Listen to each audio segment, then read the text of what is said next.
चलिए अब जरा ब्रॉडर पिक्चर की बात करते हैं कि इंडिया में मशीन लोन की ज़रूरत क्या और क्यों है और इसका इम्पैक्ट क्या है। थोड़ा फिलोसॉफिकल हो जाते हैं। इतना क्यों जोर दे रहे हैं हम मशीन लोन पर? इंडिया में मशीनरी में इन्वेस्ट करने की क्या ज़रूरत है और क्यों लोन इसमें की रोल निभाता है? देखो, एमएसएमई सेक्टर हमारी इकोनॉमी की रीढ़ है। करोड़ों रोजगार, जीडीपी का बड़ा हिस्सा, एक्सपोर्ट में तो लगभग 45% योगदान एमएसएमई का है। लेकिन चैलेंज ये है कि हमारे कई स्मॉल स्केल इंडस्ट्री पुराने तरीके से काम कर रहे हैं, आउटडेटेड मशीनरी, मैनुअल प्रोसेस, जिससे प्रोडक्टिविटी कम है। अब ग्लोबल मार्केट में या बड़ी कंपनियों से टक्कर लेने के लिए इन्हें अपनी टेक्नोलॉजी अपग्रेड करनी ही पड़ेगी। यहाँ आता है मशीन का रोल। सही, तो कोई मैनुअल लेवल में से एक दिन में 100 यूनिट्स बनाता है, मशीन लगा ले तो 100,000 यूनिट्स बना सकता है। स्केल और एफिशिएंसी तुरंत। बिल्कुल, पर मशीनें सस्ती नहीं आती। एक छोटी सी सीएनसी मशीन भी 20 से 30 लाख रुपए की आ सकती है। सोफिस्टिकेटेड खाद बनाने का प्लांट करोड़ों में आता है। ज़्यादातर स्मॉल एंटरप्राइजेज के पास इतना कैश नहीं होता हाथ में, और इंटरनल एक्रूवल से खरीदने जाओगे तो 10 साल लग जाएंगे पैसा जोड़ने में, तब तक मार्केट निकल जाएगी। इसीलिए एक्सटर्नल फंडिंग, लोन लेना जरूरी है। लोन के जरिए वो अभी मशीन लगा लेते हैं और उसकी भरपाई से किस्त चुकाते रहते हैं। एक तरह से कमाओ और चुकाओ मॉडल हो जाता है। ये तो ग्रोथ का इनेबल हुआ। कई लोग लोन लेने से डरते हैं, सोचते हैं कर्ज है, बुरा है, पर बिजनेस में कंट्रोल डेट लेकर एसेट्स बनाना एक स्मार्ट मूव है। सोच समझ के करना चाहिए। सही कहा। अगर किसी बिजनेस ने अच्छा प्लान बनाया है कि मशीन लगाकर उत्पादन 50% बढ़ाएंगे या लागत 30% घटाएंगे, तो लोन लेना बिल्कुल प्रॉपर है उसी एसेट्स के लिए। रिटर्न ऑन इन्वेस्टमेंट अगर लोन के ब्याज से ज़्यादा है तो बिल्कुल लेना चाहिए। और बड़े लेवल पे देखें तो जब एमएसएमई नई मशीन लगाते हैं, उनकी क्वालिटी सुधरती है, प्रोडक्शन बढ़ता है और इन सब से मिलकर देश की इंडस्ट्रियल प्रोग्रेस होती है। हमारे प्रोडक्ट्स ग्लोबल मार्केट में कंपटीशन कर पाते हैं। मेक इन इंडिया जैसे कैंपेन्स भी तो यही इंकरेज करते हैं कि छोटे उद्योग बढ़े, मॉडर्न बने। एग्जैक्टली, इसीलिए सरकार भी इंटरेस्ट सबवेंशन, सब्सिडी ये सब दे रही है ताकि लोग मशीन लगाएं। हम चीन से कॉम्पिटिट तभी कर पाएंगे जब हमारी फैक्ट्रियां भी ऑटोमेट होंगी और इफिशिएंट होंगी, और ऑटोमेशन की चाबी है इन्वेस्टमेंट इन मशीनरी। वाह, आज तो नॉलेज प्लस देशभक्ति दोनों की फील आ रही है। हाँ, पॉडकास्ट धीरे धीरे देश हित पर पहुंच गया, पर पॉइंट घर कर गया होगा। मशीन लोन एक जरूरी टूल्स है एमएसएमई ग्रोथ के लिए। मैं तो कहूँगी, अगर आपको अपने बिजनेस में ठहराव लग रहा है, आउटपुट नहीं बढ़ रहा, मैन पावर से काम नहीं चल रहा, तो जरा सोचिए, कोई मशीन लगाकर क्या आप अपने काम को जल्दी और बेहतर बनाया जा सकता है? और अगर हाँ, तो लोन लेकर मशीन लाओ, आगे बढ़ो। ये एक कैलकुलेटेड रिस्क है, पर हो सकता है गेम चेंजर साबित हो। बिल्कुल, कई सक्सेस स्टोरी मिल जाएंगी जहाँ एक छोटी वर्कशॉप ने मशीन लगाई और 2 साल में उनका टर्नओवर डबल हो गया। तो अपनी ग्रोथ करो, ना रुको।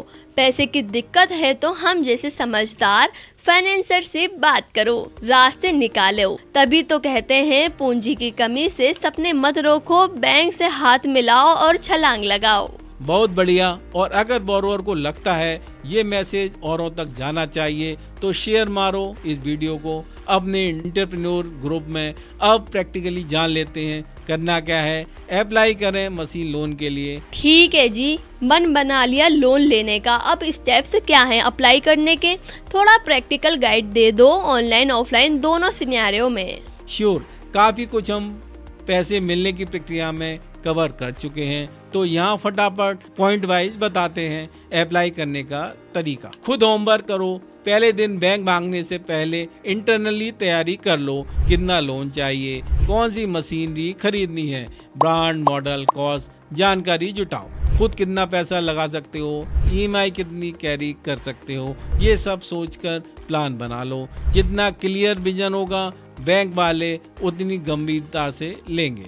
इसके बाद सही लेंडर चुनो। आसपास के बैंक्स NBFC का पता करो कौन MSME लोन में एक्टिव है। अगर बोरोवर का करंट अकाउंट किसी बैंक में है तो वहां बात शुरू कर सकते हो। साथ में 2-3 जगह और इंक्वायरी कर लो रेट वगैरह के लिए। ऑनलाइन बहुत सी साइट्स हैं जहां इंटरेस्ट रेट कंपेयर कर सकते हो। सरकारी portal PSB loans in 59 minutes पर अप्लाई करोगे तो एक साथ कई बैंक्स इवेलुएट करते हैं, तो मैं वो भी ट्राई कर सकते हो। नेक्स्ट स्टेप, डॉक्यूमेंट तैयार करो। जैसा पहले बताया, अपने KYC, बिजनेस रजिस्ट्रेशन, GST, पिछले 2 से 3 साल का financial data, bank statement etcetera सब एक फोल्डर में रेडी करो। डिजिटल PDF बना लो ताकि ऑनलाइन अपलोड करने में आसानी हो। मशीन का कोटेशन जरूर लो सप्लायर से। उसमें मशीन की पूरी स्पेसिफिकेशन, प्राइस, टर्म्स लिखे होने चाहिए।